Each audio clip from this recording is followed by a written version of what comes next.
Milan-Atalanta 3-2 for the Rossoneri no. Rossoneri lost 3-2 against Atalanta, against Bergamo Calcio.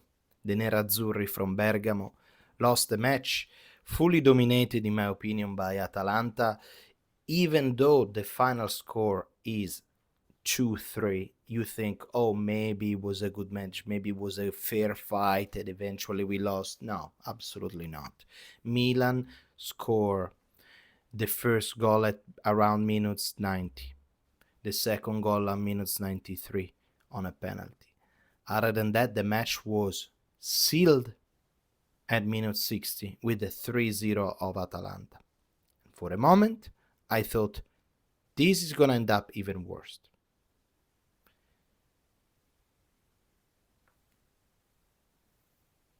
Now, Milan is on the 4th spot. Juve surpass us. They are 1 point ahead of us. In my opinion, fully deserved, because Spalletti really took a team that was completely out of confidence. They lost few matches, but they started to play football. They don't give up. They trying to play football. Is a team that has to do some work, but they fully deserve, in my opinion, to be up there. As probably Roma with what's the guy name? The Malen, that they found an incredible striker, Malen, that it's scoring constantly. Great to find out from Roma, and with Gasperini now that is just 1 point below Milan. Now, let's talk about the match before we do any other comments, okay? The match started, I have to say that in this match, finally we saw some good running, okay? Good aggressiveness when Milan lost the ball. We saw finally also some good verticalization. We were constantly trying to play this ball a little bit faster, a little bit more aggressive, and I liked it, okay? However, when we decide to play this sort of vertical and fast football, we are completely naked in the back. What's happened? We cannot leave our defender, Pavlovic, Gabbia, and tonight was the Winter, alone with a 1v1. That's simple as that. We saw it against tonight against Atalanta, but it was the same match against Udinese. We lost the same. All counter-attack goals, all fast striker, and that's it. Horrendous. So the concerning part, in my opinion, is that we arrive at 2 matches at the end of the season without knowing if actually what's our style. Are we holding back and then countering the attack, or are we playing more like Pioli style, a little bit more aggressive? And the fact that see Allegri trying this thing means he's desperate. He doesn't know anymore how to let striker score, because I saw a stats and they were saying that Rafa Leao's last goal was 2 months ago. Pulisic was in January. The last goal of Nkunku was last year, and Santiago Jimenez bought for 35 millions. It was 1 year ago. But so Allegri doesn't know anymore how to find a solution to let this freaking striker score. Doesn't know anymore. Atalanta fully deserved this victory. Milan played with a midfield with Loftus-Cheek, Rabiot, and Ricci. But their solution, it was always to play the same, verticalizing from midfield to striker. A striker, Santiago Jimenez, he did well actually in the first part, keeping the ball and then pass to the winger cross in the middle, because our two midfielder, Rabiot and Loftus-Cheek, they will go in the box and try to score the goal. However, you leave the back, nobody, and you have to chase. But because this season we saw you are not fit, we conceded goals. Not one, not two, 3 goals. Could end up way worse. And that's it. The next match is gonna be against Genoa, De Rossi Genoa in Genoa at the Marassi. Juventus is gonna be playing at home against Fiorentina. Roma is gonna be playing the derby. Everything is gonna happen in the next match. Everything we will see if we will go to Champions League. Now, and this is it. This is my analysis over the match. That I watched, nothing else to say.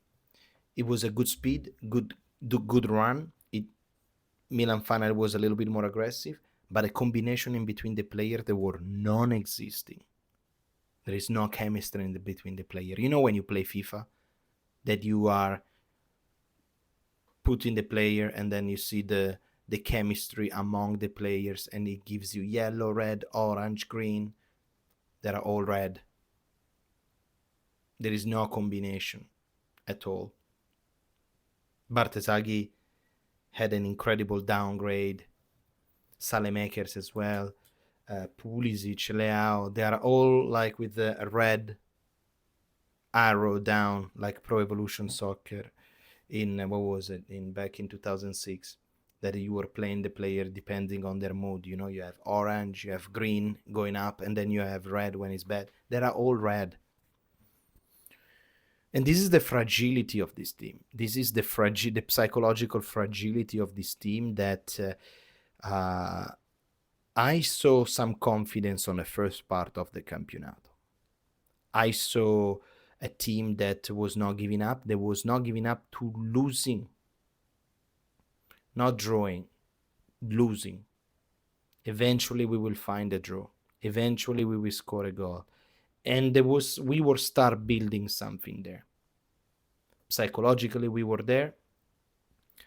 We wanted to do something good this year. Physically we were there. We lost the first match against Cremonese, and then we lost the next one against Parma. After that match, downhill. Downhill at all, guys. Downhill, because then we look at this. The recent form of Milan. So after the derby that we won, and I'm still enjoying it, we lost against Lazio. We won against Torino. Then we lost against Napoli. Then we lost against Udinese. Victory against Verona for 1-0. Draw against Juventus. And then we lost against Sassuolo. We lost against Atalanta. Keep in mind as well that Sassuolo and Atalanta, they don't have to give anything to this campionato anymore. They don't have to arrive in. They don't have to save themselves from relegation, and they don't have themselves to qualify. So they are mentally free. But you are Milan, and you should impose yourself instead. Disaster. A disaster. A disaster, guys. A disaster. What this is causing also on the fans. Fans are critics towards the ownership, because let's be honest, when you talk about Milan, you don't think good. You don't think it's a good thought. You think of, thinking about the match tonight, it wasn't a pleasant thing. Oh yeah, the weekend, yes, Milan is playing. Fuck no. I was wondering how many they're gonna score to us. How down are we gonna go? That's what's happening in Milan. That's what is happening. And there is a part of me that doesn't want this club to arrive in Champions League. And let me be very clear. When Milan scored the 3-2, I wanted Milan to win or at least to draw. But that's the fan inside me. That's the fan that want always Milan to win. Then you have to split it. They say the fan won always the team to win, right? But let's realize behind the line that, first of all, this team cannot be playing Champions League because we get smashed by Sassuolo, by Udinese, by Atalanta of the Campionato Italiano, which is one of the lowest quality possible of football. We getting smashed by mid-table Italian teams. You want to play in a big boy leagues? There is no way that you play there. There is no way that you play there. Because you go there, you get smashed badly. Badly. And the investment that they do from the money that they're coming from the Champions League, they're going to still buy random player. Let me tell you this. Now, the first things that they did after the horrible year last year, they fired they fired Conceição, remember? And then they bought Allegri. And then right away they bought Modric. Bam, bam. The fan right away, everyone. Yes, we are back, baby. We're going to win the Scudetto. We're going to do exactly like Napoli did last season, that they arrived 10th and then they won the league. We're going to do the same. So if this season will end, and I hope it's going to end as soon as possible, okay, I'm so fed up to, yes, one, watching Milan, and two, watching those Inter, like, insopportabili, Madonna. What is going to happen is that Milan is going to do maybe another, they're going to buy some flashy player just to sell you again Lewandowski, they're going to play Goretzka, they're going to play Kim. Wow, yeah, wow, like Sir Modric, Goretzka, this, that, like, this is not FIFA. How many times do you want to be fooled? How many times you want to be annoyed by the end of the season? To talk about last season there was Fonseca, then it was Conceição, and now it's Allegri. Allegri, in my opinion, the first part of the Campionato did something incredible. And now they bought the coach, and then they didn't work the way around the coach. They just say, we're gonna deal with the players, we're gonna deal with the with other teams. You're gonna have to work with what you have.